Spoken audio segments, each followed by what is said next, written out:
Mini episode 1083 of the FDH Lounge is brought to you by Sportsology, delivering unconventional columns and webcasts about sports, TV, music, movies, and more. Follow them on the web at sportsology.com. The FDH Lounge. You want to schedule your life around it. A long time ago, on a gloomy, wet Cleveland spring night, two men stand alone amidst the late-night drizzle. Their voices echo across the vacant station parking lot as they debate the merits of the great American radio show that have been missing for far too long. On that night, an idea was born. That idea became the FDH Lounge.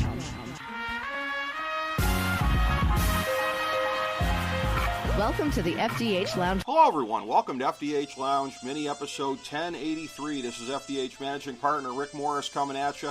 And we've got two of our finest FDH Lounge dignitaries with us here today.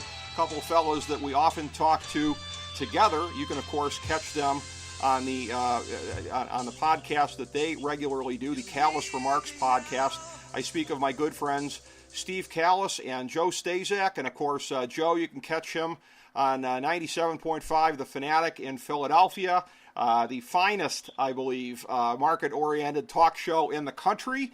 And it is a fine piece of radio right there. And whether he's doing old media, new media, or anything in between, always a pleasure to have him, as is always the case with the counselor, Steve Kallas, who it is a pleasure to have on. And again, whether he's on SNY in New York or WFAN or wherever he is at, chiming in on the things that he knows best. Steve, it's a pleasure to have you back on, my man. Great to have you here to talk NFL playoffs today. Yeah, it's great to be on with both of you guys, my two favorite guys to do sports in the whole country. Appreciate that a lot. And Joe, again, you are a favorite of mine as well. Always a pleasure to have you on. Thank you so much for making time. Good to have you back on, Joe. Thanks, Rick. Good talking to Steve as well. I appreciate it. I'm looking forward to it, my man. Well, it is a very exciting weekend coming up, and I got to say, to my mind, I'm going to predict that they are probably going to do the best ratings they have done for a wild card weekend probably in many years, because most games, wild card weekend, most times I should say, you look at it and there's at least one or two potential stinkers on the board, one or two potential outcomes that look to be fairly obvious, but this time around, I honestly feel like you could make a pretty decent case for any of the 8 teams to advance. That is pretty rare, and that's the kind of thing that can drive the ratings, and I think it's going to in this instance. Let's start on the AFC side of the bracket, and I'll start with you, Steve, in terms of looking at this here. You've got the AFC South. That is the traditional time slot, it seems to me, for the AFC South or the AFC West. They are always late Saturday afternoon in this time slot. They get no respect. And ratings-wise, I suppose they don't deserve it. But anytime it's them or it's a Kansas City or whoever, you know it's going to be on the Saturday 4:30 ratings death spot. But Houston and Indianapolis, this is one where, to my mind, Houston's offensive line issues, I think, are probably likely to catch up with them here. You could make a good case for either team, but I lean towards Indy because of that. And then the game on Sunday, you look at it and you might think to yourself, and this is the case I could make for the Chargers, is to say that they've seen Baltimore's gimmick offense recently, and I think we would all agree it's just a matter of time before this thing gets exposed. It may not necessarily be this weekend. The Chargers are an excellent team. They're going to have to go on the road, but they've been an excellent road team. They get to see the gimmick offense twice in a very short span. That may be helpful to them, but I lean towards Baltimore in this one. So, big picture, as you're looking at these two games here, Steve, what are some of the things jump out at you?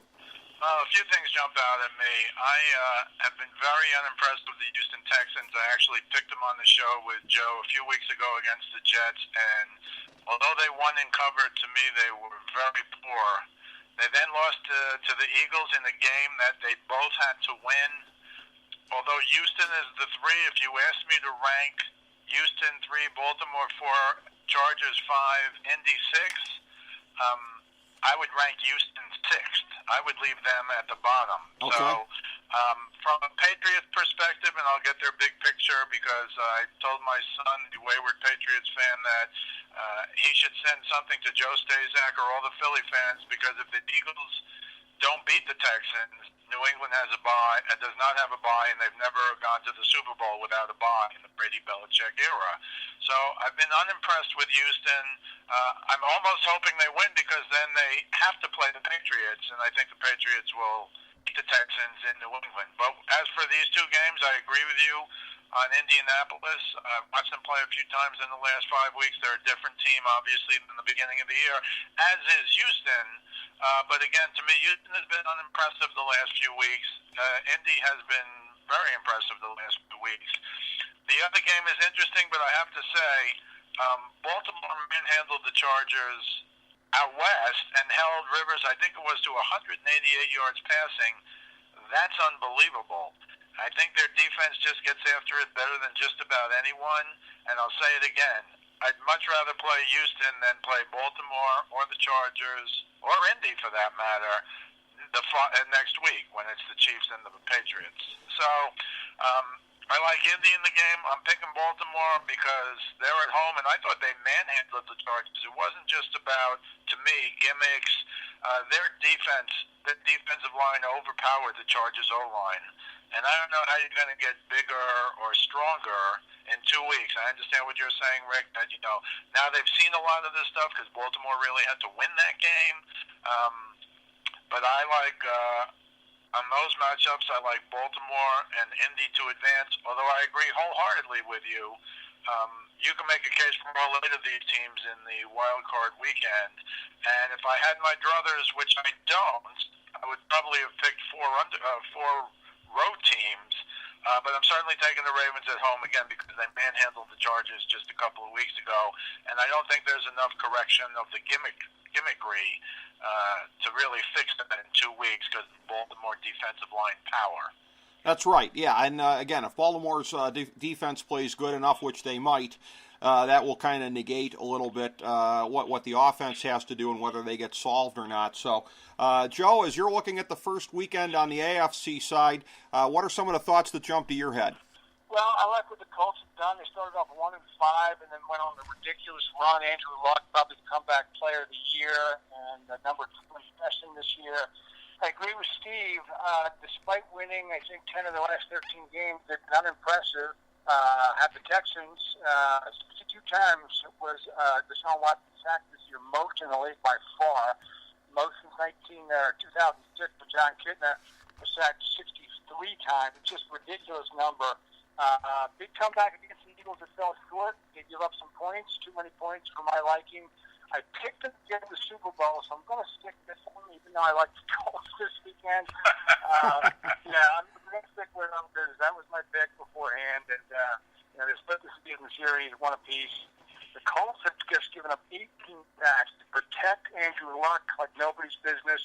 And like I said, he was number 2 in passing this year. I like what the Colts have done. I like Frank Reich, what he's done, especially since that 1-4 start. And that 1-5 start, and that the Texans turned around in week 4 when the Colts went for it in overtime, didn't make it, and then Texans went down to the field goal, and then they went on a ridiculous run. I like what Bill O'Brien's done, but they have not looked that impressive the last couple of weeks, and the Colts have. So take that for what it's worth. I'm still going to the Texans just because I think they go all the way, or at least to the Super Bowl. So I'll stick with them, although I really like what the Colts have done.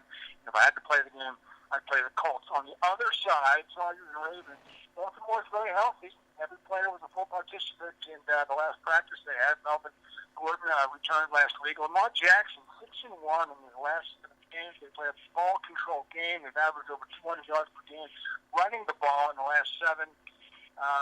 Chargers top 10 against the run, though. Something's got to give there. They only give up 105 yards per game. They have to be very disciplined with Lamar Jackson. The man can run the ball over 400 yards rushing this year, and I think four runs of over 20 yards. He can be dangerous, especially if you're playing that man under defense, cover defense. And so I like what the Chargers did. They manhandled the Chargers. The Ravens manhandled the Chargers on the road, 22-10. Phil Rivers, just $181, 2 interceptions in that game.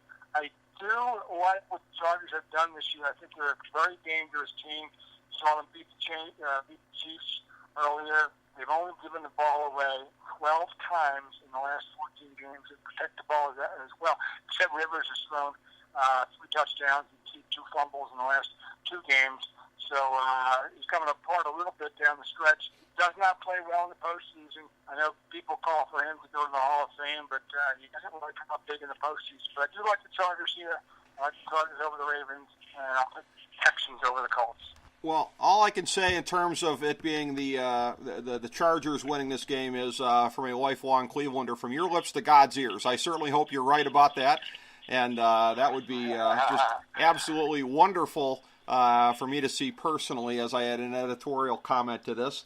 Going to the NFC side, I'll stay with you here, Joe, on this. And again, this is one where this weekend you could really make a case again for either of the road teams as well. And that's where, again, this is the first wild card weekend I can remember where you could make this good of a case for any of the 8 teams coming out of this weekend. And you look at the Saturday night game, Seattle at Dallas. My sense going into this one is, again, there's been tremendous turnover on Seattle since the Legion of Boom championship teams, but still a couple of the key guys in there, Russell Wilson among them, Doug Baldwin, a few others. Again, Seattle is a team that knows how to win big games. For the Cowboys, that's still the rub. So I lean towards Seattle on the road to get it done. And in the other game there, you could really make a case either way. You got the defending champs coming into Soldier Field, which I know you got to be geeked about, Joe. An interesting thing that jumps out at me for this game is you got the FDH Strength of Schedule Index from our final power rankings, looking at the strength of schedule. On our index, Philly comes out 13th in the league, the best of any of the playoff teams. Chicago, 32nd, dead last in the league in strength of schedule. And this is the kind of thing a lot of times I look at, and sometimes it can be determinative. There was that Eagles and Saints game a couple of years ago when Chip Kelly was coaching the Eagles at the time, and I picked the Saints because it was the same thing there, that the Saints had a much stronger strength of schedule. Philly's was much weaker that year. This year the shoe's on the other foot. It's Philly with a stronger strength of schedule. I'm tempted, again, they've been a hot team with Foles in there now. In the end, I just can't pull the trigger on it. As awesome as the Bears have been, the Bears are going to be at home. I have a slight lean towards the Bears, but this might be the toughest call of the entire weekend for me. How do you see the NFC first-round games going, Joe? Well, we'll start with the Eagles, Rick. And you know what? To be honest with you, I like both dogs to cover the number and possibly win the game. I like Seattle and the Dallas game. I like the Eagles and the Bears game just a little bit. You know, this Foles has got the magic going again. I know he's playing with sore ribs. We've got 3 huge wins in a row, starting with the Rams in L.A., then the Texans after they'd won 9 of 10 games, or 10 of 11. Comeback win there, even after it took a shot by Jadeveon Clowney and left the game for a play. 471 yards against the Texans. Bears a little banged up the receiver position. Allen Robinson with the ribs, Anthony Miller with the shoulder injury, but I do not fear their passing game. Having said that, Eagles are last against the pass in the league, although they held Josh Johnson to 91 yards the other day. Bears are the first team since 2006 with 50 sacks and 25 interceptions. They have 4 defensive backs with 19 picks total. They have Khalil Mack, Jackson, Hicks, both pro caliber defensive players, and along with Khalil Mack, who's an all-world defensive player. 6 defensive touchdowns this year, and they have a guy named Cody Cohen, their version of Darren Sproles. I mean, he's just explosive. 1169 yards from scrimmage, 71 receptions, 9 PPs this year. Imagine if Sproles played a full season, because he's been dynamite as well since he's been back. You know, I like Nick Foles in big games under pressure. Never nervous Nicky usually comes through in the clutch. I don't like Mitch Trubisky all that much, although he's had a good year, 12-2, 24 touchdowns, 12 picks. Playing in his first game, so did Jordan Howard. First playoff game for Tariq Cohen. Jackson, Riquan Smith has been awesome. So this year, the linebacker position, maybe even better than Kyle Van Der Esch. I mean, the defense is going to be tough. The offense, I do not believe in. If you watch the Vikings game, you would shudder to play against that defense. They just shut Kirk Cousins down.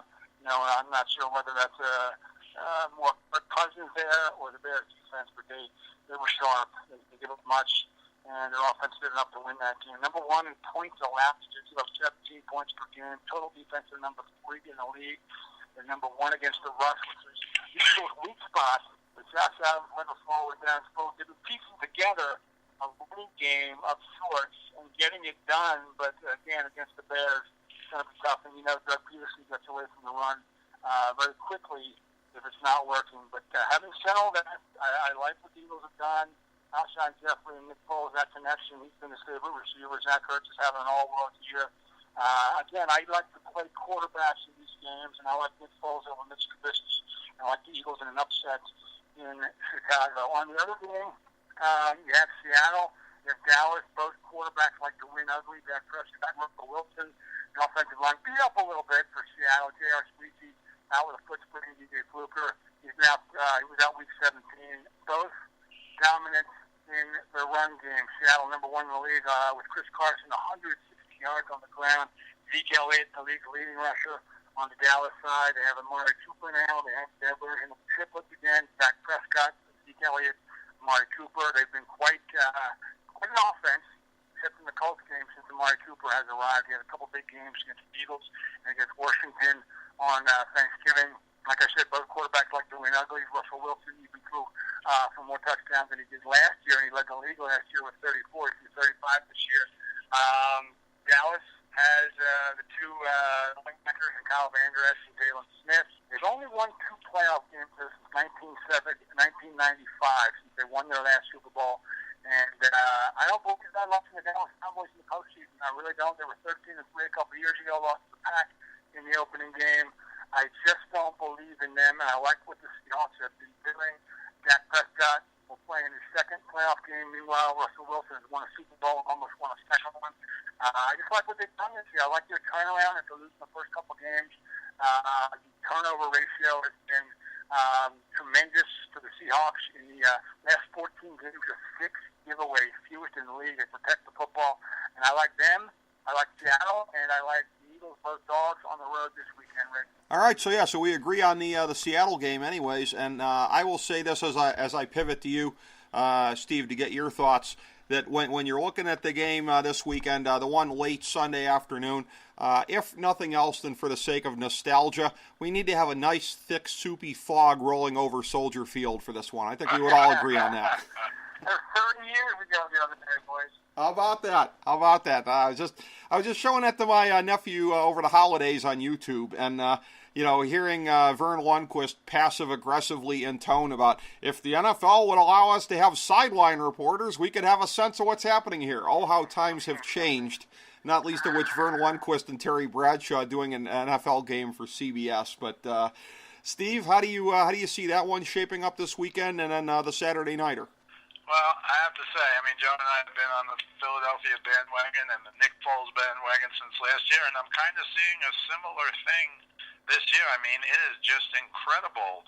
So, in my opinion, Philadelphia, I love them with the points, but I think they could win outright. Now, that is not the common understanding. On Inside the NFL, all 4 of those guys, Boomer Esiason, Phil Simms, everybody else is on that show. They all picked the Bears to win the game. John Fox on ESPN said, Nick Foles is in for a stiff test against this Bears defense. And I want to, yell at the TV, John, how about that Minnesota Vikings defense last year in the NFC Championship game? Were they the best defense in football or the second best? Now, that Viking defense is not this Bears defense. I totally get it. But there are 2 things that I think the reason not only that Philadelphia can win, I think even if the Bears win, I think either one of these teams can go to the Super Bowl. This is like the most incredible matchup to me in a wild card game that I can remember. It's just incredible. It's the old, if the Eagles got in, you didn't want to play them. If the Steelers got in, you didn't want to play them.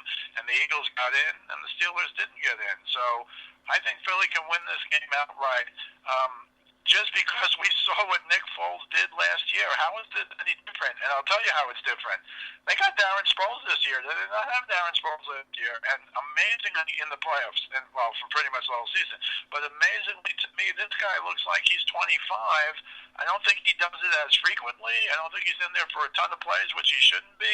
But you get him out in the open field, he's had some incredible runs in the open field beating guys with touchdowns. I think he's a big factor here, but I think the biggest factor of all is not the Bears' defense. It's not Nick Foles. I think the biggest one is experience. Now, the Eagles obviously are not only loaded with playoff experience, they're loaded with Super Bowl winning experience, and I just don't see it. This is Trubisky's first real big game. And yes, he's improved. Yes, his ratings are high. Yes, he's playing with a great defense, which always makes you better. But I think he's the key. And I think that the Eagles have a very good defense. I'll be yelling at the TV, as Joe knows I always do. Blitz, Jim Schwartz, blitz. And he might even want to do it with a young quarterback who really has not played in a game of this magnitude. Having said that, here's Boomer Esiason, the expert, who says, "Oh, Nick Foles isn't 100%. He'll take a few hits from Khalil Mack. This could be a blowout." And I'm like, Boomer, did you remember last year? Did you watch? Did you see the playoffs? Did you see the Super Bowl? Did you see the hit? Nick Foles took one of the nastiest hits, not even when he hurt his ribs, but he took that incredibly nasty straight helmet crown Jadeveon Clowney into his chest as he threw an impossible completion over the middle, missed a play because he had to, and then came back and led them down the field to score the winning field goal that frankly got them into the playoffs. It was part of it against the Texans. He's a guy who went to Los Angeles and beat the Rams. I thought there was no way they could do that. So my point on that being, if they do go forward and eventually face the Rams, I mean, they've already beaten the Rams in Los Angeles. So I think the Eagles have a big shot to not only win this. My initial pick before the season, as Joe Staszak knows, is New England, Philadelphia, repeat Super Bowl. Now, it doesn't look like that's going to happen now, but I'm not backing off of that because I really do think the Eagles, if they win this game, I think they can beat anybody because whatever it is that Nick Foles does, it's Joe Staszak said it for the last 2 years, even before Never Nervous Nicky. This guy is Joe Cool, and for some reason, I don't know the reason, they just seem to respond and play better when he's behind center rather than Carson Wentz. For whatever reason, Carson Wentz must be going, "Oh my goodness, what is this? Is it me? Is it him? What is it?" But we can talk about that some other time, Joe. But I think I'm with Joe. I like certainly like Philly with the points, and I think they can win outright.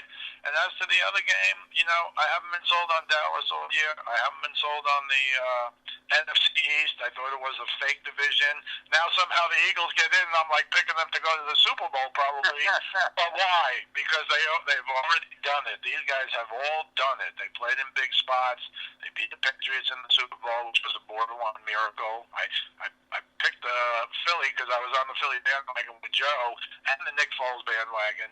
So, but I think Seattle, Russell Wilson's a wild card. I'm not sold on Dak Prescott. You know, here's a stat you might hear in the next few days. Oh, the Cowboys are 6-1 when Elliott rushes for more than 100 yards. Well, Elliott rushed for 127 yards in Week 3 against Seattle, and guess what? That's the one. That's what they lost. They lost 24-13.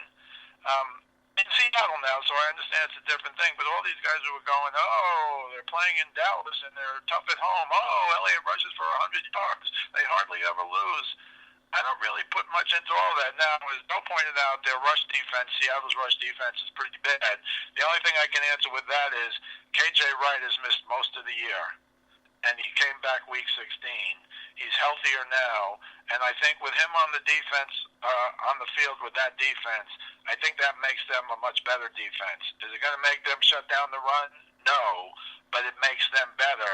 And the other thing, which I said with Joe on the Fanatic in Philly a couple weeks ago, if you haven't seen this guy Chris Carson for Seattle run, you talk about a hard runner. This guy is a hard runner, and as I think Joe pointed out, Seattle leads the league rushing for 160 yards per game, and you just don't know what Russell Wilson, the most sliding, smart, unbelievably gets out of things. Other guys get out of things, but Russell Wilson, he doesn't really take a lot of hits, and he turns something into nothing into something more than anybody I've seen. And also, I didn't know this until recently, hasn't missed a game in his entire NFL career. There's a reason for that. Amazing, amazing. Well, we're going to take it from here. We're going to narrow it down to the Super Bowl matchup. I'll stay with you here.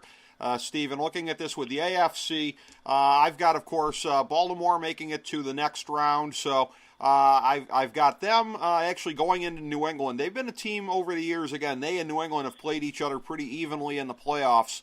With New England's present set of difficulties that they've had this year, I think Baltimore, with their defense, might be the team able to take advantage of it. Conversely, I will take the Chiefs over the Colts in a renewal of a playoff game from a couple of years ago that was pretty thrilling.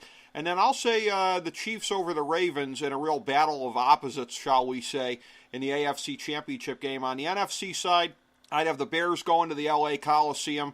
And again, I think home field will be determinative as it was last time. This won't be the Rams traveling cross-country to play in the bitter cold of Soldier Field at night. It'll be their home stadium, and I think more akin to the type of track meet that they would like to impose on the Bears, and I think that they would get over in that situation. Saints hosting the Seahawks. Again, it would be a real stiff test for this Saints juggernaut to have to face a defense like that, but I've got the Saints going over them, and then hosting the Rams, a battle of maybe the second most thrilling shootout of the season, which again right around the part of the year when we had the Rams-Chiefs game as well. But I will take the Saints to thwart a rematch in the Super Bowl of Rams-Chiefs. I've got the Saints coming out of the NFC, Kansas City, the AFC, so going with the chalk there in what we might call perhaps the Hank Stram Super Bowl, Steve. Well, I like the way Joe picked Houston, even though he likes Indianapolis, because he picked Houston to make the Super Bowl before the season started. I'm hoping Houston beats Indianapolis, so I'm picking Indianapolis because that's how the Patriots get into the AFC Championship, where they've already beaten Kansas City. Right. So I'm going to stick. I agree with you totally, Rick, that the Ravens give New England incredible problems, even in New England, where that Ray Rice playoff game where he ran like 65 yards on the first play. My son went to the game. My wayward son, Patriots fan, went to the game with his uncle who lives up there, and he said before we sat down it was 7-0, and it only got worse from there. So the Ravens do have a history of going there. As we know, defense travels. So it's interesting because if I'm Kansas City, I would much rather play Houston, who's the 3 seed, rather than play Baltimore or the Chargers or Indianapolis. Again, I'll say even though Houston is number 1 in those 4 non-bye teams, I think they should be last. So I hope Joe's right, even though I'm picking the Colts, because I think that gets New England to the AFC Championship where they can beat Kansas City. So just as Joe's sticking with Houston, I'm sticking with New England. Do I think they're the best team in football? No. Do I think this is and I'm putting this in quotes, a down year for the Patriots? I say yes. The Miami Miracle, the Steelers, they're not as athletic as most teams. They've lost Josh Gordon, who could stretch the field. They have lots and lots of issues. But as my son would say, in Bill and Brady we trust. So I think they have a chance to get to the Super Bowl. I'm picking a little, again, my preseason picks in the AFC. And frankly, I'm going to go same thing in the NFC, but I will say this. I think the Eagles can beat the Bears. They've already beaten the Rams in Los Angeles. I think both the Bears and the Eagles can beat New Orleans. But I think the winner, if the Bears beat Philly, I'll be on with Joe next week going, well, my Philly pick won, so now I'm picking the Bears to go to the Super Bowl. So I kind of like, I know it's weird, but I like New England to beat KC. They already have, although it was in New England, I'm pretty sure, that 43-40 shootout. Yeah. But in the NFC, I like Philly to beat, I think because they're the 6th, they'll have to play New Orleans first if they win. So I pick Philly to beat the Rams in the NFC Championship, which again, oh, by the way, they already did. And before that game, much as I respect what the Eagles have done, I said on Philly radio, or at least on the podcast with Joe, I don't think they can beat the Rams, but I think they can keep it close. And lo and behold, here comes Nick Foles again. I don't think people quite understand to take that Eagles team, which Joe has followed closely all year, and I followed pretty much all year, for them to go to Los Angeles and beat the Rams and come back to Houston, and come back home and beat the Texans in a game the Texans needed to get a bye in back-to-back weeks with Nick Foles. It's almost, if you could have gone to Vegas, I bet you could have got 20 to 1 that they don't win those two games in a row. Yeah. So I'm still going with my picks like Joe with Houston. I'm going New England and Philly in the Super Bowl. But I'll say now, if Chicago beats Philly, and of course they, all the experts think it's like a done deal, I think Bears can get to the Super Bowl as well. And Joe and my favorite guy, Louis Riddick, he said before the Bears-Viking games, the Bears will not lose a game the rest of the year. They're going to win the Super Bowl. So that plays in my mind because I think he's the best of all of these experts, and I'm putting that in quotes. He really is the expert. But again, I don't think the Eagles, they quite understand what the Eagles did last year. This might be deja vu all over again for them. And I think they can do it, plus Darren Sproles, who they did not have last year. Now, Joe and I love LeGarrette Blount. I think they missed him tremendously this year, and I still think they miss him. But that's the way I see it going. Philly to the Philly and New England, and if somehow the Bears are favored. If somehow the Bears win that game, then I think the Bears can go to the Super Bowl as well. Well, I'll tell you what, as far as things go with this weekend, and depending on the outcomes, I'm going to say this, I'm going to put in a plug for one of our FDH Lounge dignitaries, Chris Galloway, who has a chance to look like the smartest man in America. If the Chargers come out of this weekend, his preseason pick, one that not many were making, was Chargers over Saints in the Super Bowl, and he's got a real look at it if they can get past Baltimore, at least getting that matchup anyways. So I know. No, you're right, because to me, that's the toughest for the Chargers. That's the toughest matchup. It probably is. You don't want to play Baltimore. Chargers get screwed a little because, they're in with the Chiefs and they have to travel to Baltimore, which is tough. But I agree. I mean, I think Chris is right. The Chargers they can do it. But, again, to me, Baltimore really handled them well 2 weeks ago out in the West Coast. So I think they're going to handle them again in Baltimore. It's a lot to ask, asking them to turn back around on this schedule here. Joe, how do you see it with the teams coming out of both conferences? Well, in the AFC, I like the top two teams, to be honest with you. I like KC. I like what they've done. They have home field throughout. The problem with them is not their quarterback, obviously. It's a 50 touchdown bench. They're second in yards per game at 318. They have Tyreek Hill, Travis Kelce, you've got Kareem Hunt. Without him, they're still putting up points. Yeah. 5.3 points per game. The Jets a lot of points, but they do give up a lot of points. 31st against the pass. They give up 270 yards per game. They're not much better against the run. I think they're 26 in the league. They give up some points, and as good as Patrick Mahomes has been in his three biggest games this year, they lost to New England, they lost to the Chargers, and they lost to the Rams. So in the three biggest games, he's come up, I won't say small, because he did some good things. He threw 10 touchdown passes, but he also had 12 turnovers in those three games. I think he's young to take this team the whole way. However, having said all that, because I like New England, despite losing a ridiculous game to Miami a few weeks ago, and I told Steve that they're the reason they're not at home throughout the playoffs is because Kallas is not a good safety. That play changes. And the Patriots have home field throughout. I do think they could have problems on the road in KC. Despite everything and Josh Gordon not being there, they're still fourth in the league in scoring at 27.2 points per game, and that's with Julian Edelman coming back off an injury. Gronkowski still was hurt. They do have a very good running game in Sony Michel. Seems like whoever the game is going to be successful in their running game. Deion Lewis last year, Keith White the year before. But I mean, they were a little spotty this year for my liking to go all the way. I mean, they did beat some good teams. They beat the Texans in Week 1. They beat the Chiefs in Week 6. Beat the Bears in Chicago in Week 7.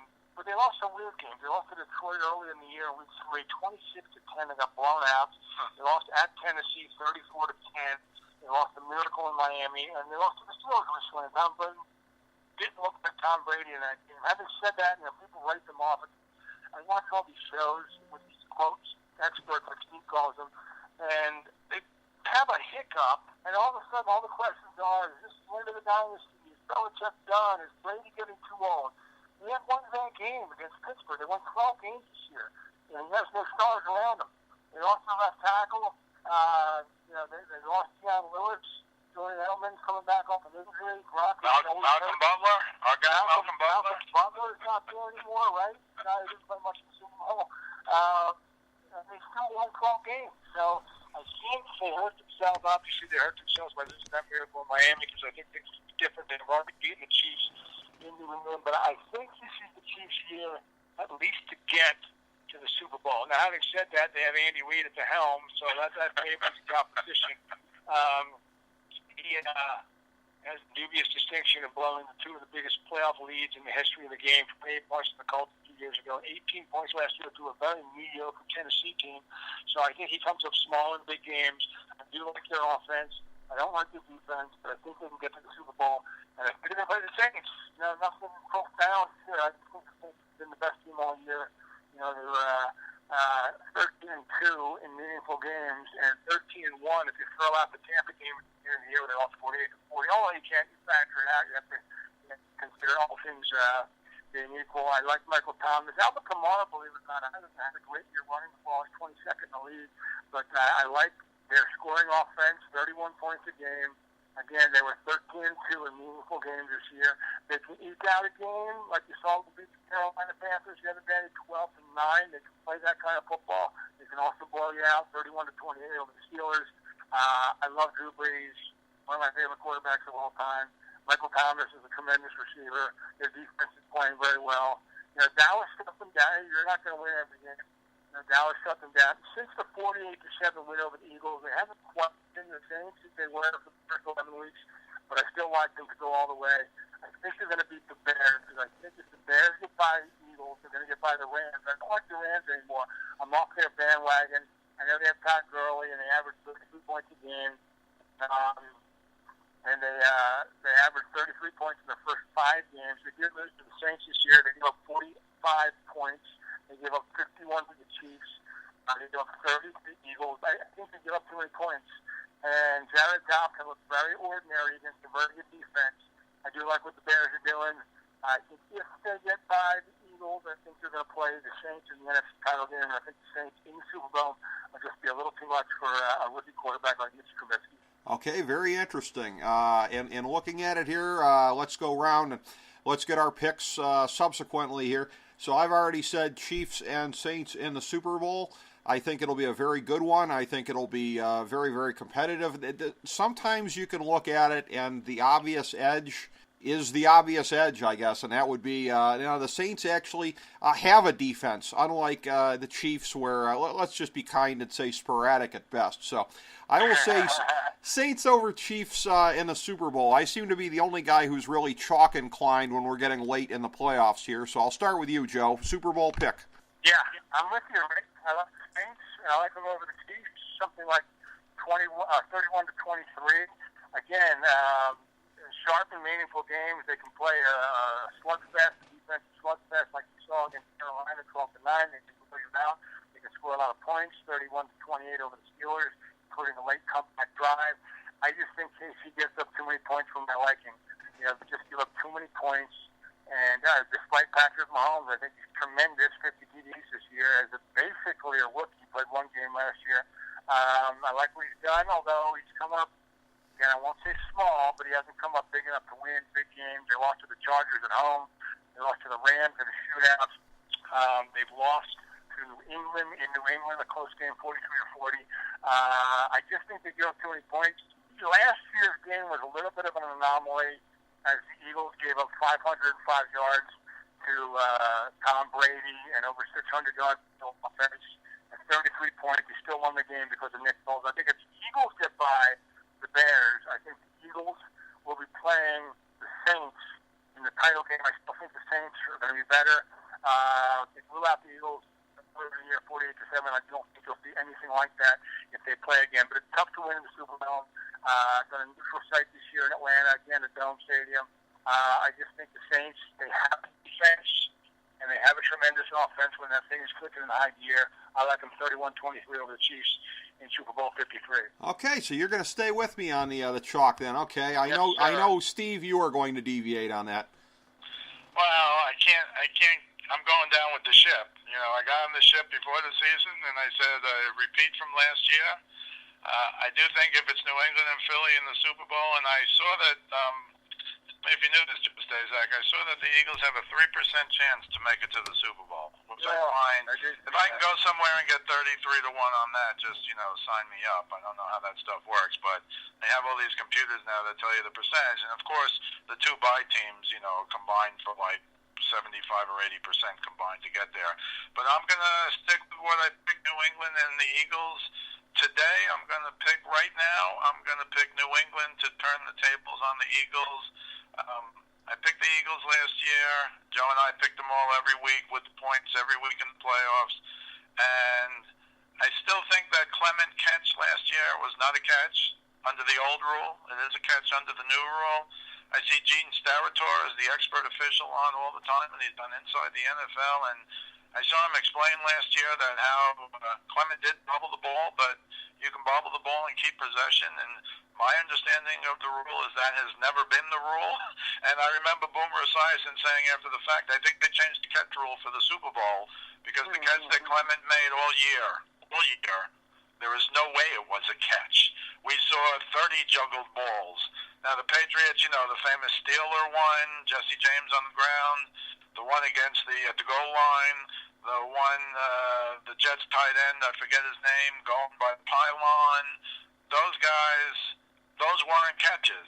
So they were both juggle jobs, for lack of a better word. So I think the